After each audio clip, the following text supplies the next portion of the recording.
내란 특검이 기소한 윤석열 전 대통령의 체포방해 혐의 재판 선고가 다음 달 16일에 열립니다. 김건희 특검팀은 김건희 씨 계좌 관리인으로 알려진 이종호 전 블랙펄 인베스트먼트 대표에게 징역 4년을 구형했습니다. 취재기자 연결해 들어보겠습니다. 임혜진 기자.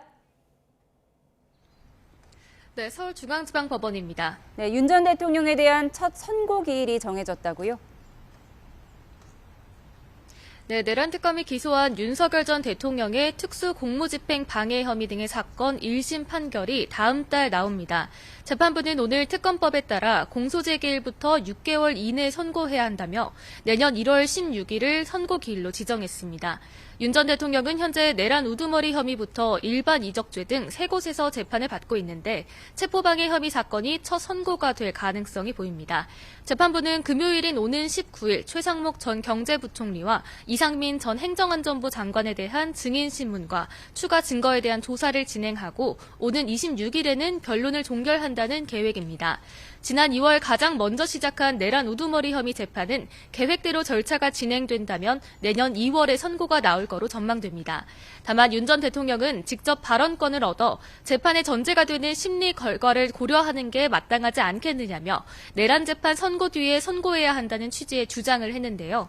이에 대해 재판부는 사건 검토 중 다른 쟁점에 대한 심리가 필요하면 일정이 변경될 가능성이 전혀 없지는 않다고 여지를 뒀습니다. 네, 김건희 특검은 이종호 씨에게 징역 4년을 구형했다고요? 네, 특검은 오늘 이 전 대표의 변호사법 위반 혐의 결심 공판에서 징역 4년을 선고해달라고 재판부에 요청했습니다.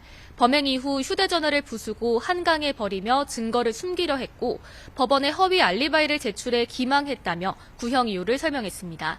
또 수사 단계에서 법정에 이르기까지 허위 주장으로 일관했고 진정한 반성을 하지 않았다고 덧붙였습니다. 이 전 대표는 최후 진술을 통해 자신의 가벼운 행동으로 사회에 큰 무리를 빚어 진심으로 죄송하다고 말했습니다.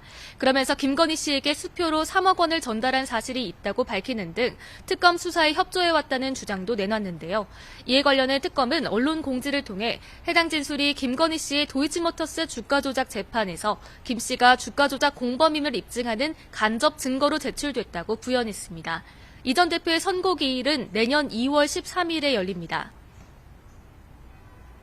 네, 그런가 하면 통일교 정교유착 의혹의 정점으로 꼽히는 한학자 총재 재판도 열리고 있죠.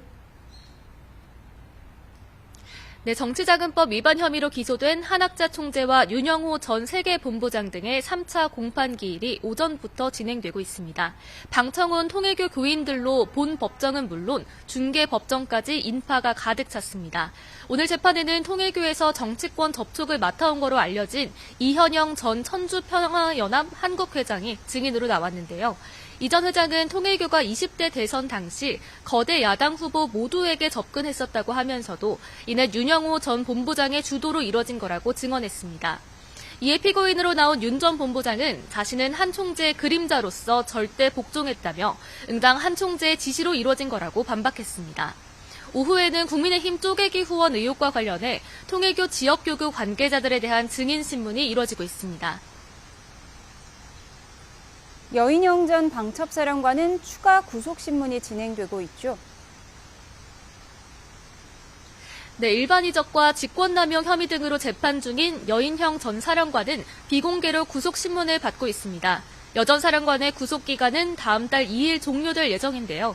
추가 구속영장이 발부된다면 구속기간은 최장 6개월까지 연장될 수 있습니다. 오는 23일에는 일반 이적 혐의 등으로 함께 기소된 윤 전 대통령에 대한 구속신문도 예정돼 있습니다. 구속 취소 넉 달 전인 지난 7월 내란 특검에 의해 재구속된 윤 전 대통령은 다음 달 18일 구속기한 만료를 앞두고 있습니다. 지금까지 서울중앙지방법원에서 YTN 임혜진입니다.